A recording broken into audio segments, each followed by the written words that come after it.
Alhamdulillah, assalatu wassalamu ala rasulillah wa ala alihi wa sahbihi wa man walah wa ba'du. Wa muslimin dimanapun berada, rahimani wa rahimakumullah. Disebutkan dalam sebuah hadis yang diriwayatkan dari sahabat yang mulia Sahal bin Sa'ad radhiyallahu an, bahwasanya Rasul sallallahu alaihi wasallam mengabarkan kepada kita semuanya, kata Nabi sallallahu alaihi wasallam, fil jannati samaniyatu abwabin.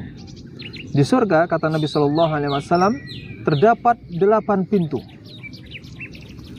Sedangkan rincian dari 8 pintu surga yang dimaksud dijelaskan salah satunya oleh Al-Hafidz Ibnu Hajar Al-Asqalani rahimahullahu ta'ala dalam kitabnya Fathul Bari. Kata beliau rahimahullahu ta'ala bahwa ada 4 pintu surga yang disebutkan dalam sebuah hadis yang diriwayatkan dari Imam Al-Bukhari dan juga Imam Muslim meriwayatkan hadis ini. Kata Nabi sallallahu alaihi wasallam, "Faman kana min ahli shalah du'iya min babis shalah." Bahwasanya siapa yang ahli salat, rajin salat, du'iya min babis shalah, maka dia akan dipanggil dari pintu salat. Kemudian wa man kana min ahli jihad du'iya min babil jihad. Siapa yang ahli jihad, maka dia akan dipanggil kelak di surganya Allah Subhanahu wa taala melalui pintu khusus, yakni pintu jihad. Kemudian wa man kana min ahli siyam du'iya min babi ar-rayyan. Siapa yang ahli puasa, hamba-hamba Allah Subhanahu wa taala yang rajin puasa, yang ahli puasa, maka dia akan dipanggil dari pintu khusus yang dikatakan sebagai pintu ar-rayyan. Wa man kana min ahli shadaqah du'iya min babis shadaqah. Siapa dari antara hamba-hamba Allah Subhanahu wa taala ini yang ahli sedekah, maka du'iya min babis sedekah. Mereka atau dia akan dipanggil dari pintu sedekah. Ini adalah 4 pintu yang dijelaskan dalam satu hadis. Kemudian kata Ibnu Hajar Al-Asqalani rahimahullahu taala, pintu yang kelima adalah pintu haji.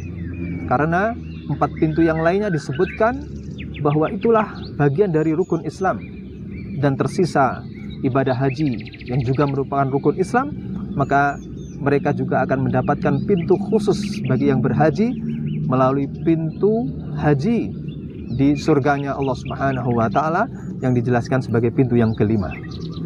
Sebagaimana hadis yang masyhur tentunya, al-hajju mabrur laisa lahu jazaun illal jannah, bahwa haji yang mabrur itu balasannya tidak lain dan tidak bukan adalah surganya Allah Subhanahu wa taala. Sehingga kata Ibnu Hajar layak mendapatkan keutamaan atau kekhususan melalui pintu haji ini.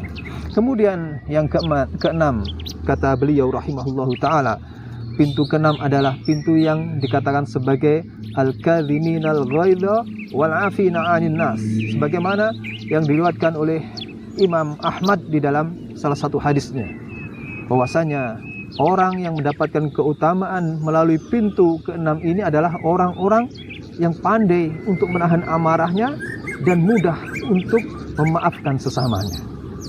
Kemudian yang ketujuh adalah pintu yang dikatakan sebagai pintu al-aiman. Pintu al-aiman adalah pintu yang dikhususkan kepada hamba-hamba Allah Subhanahu wa taala yang mempunyai kekhususan karena nilai tawakalnya yang sangat tinggi di hadapan Allah Subhanahu wa taala.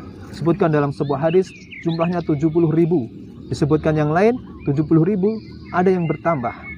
Hamba-hamba Allah yang tidak dihisab Allah, yang tidak mendapatkan siksaan dulu dari Allah Subhanahu wa taala, mendapatkan pintu khusus yang disebutkan pintu al-aiman. Dan yang terakhir kata Ibnu Hajar rahimahullahu taala, pintu adalah pintu yang sebagaimana diisyaratkan dalam hadis Imam Tirmidzi, ini adalah pintu ahli zikir, dan masuk di dalamnya, kata Al-Hafidz rahimahullahu taala, adalah pintu ahli ilmu.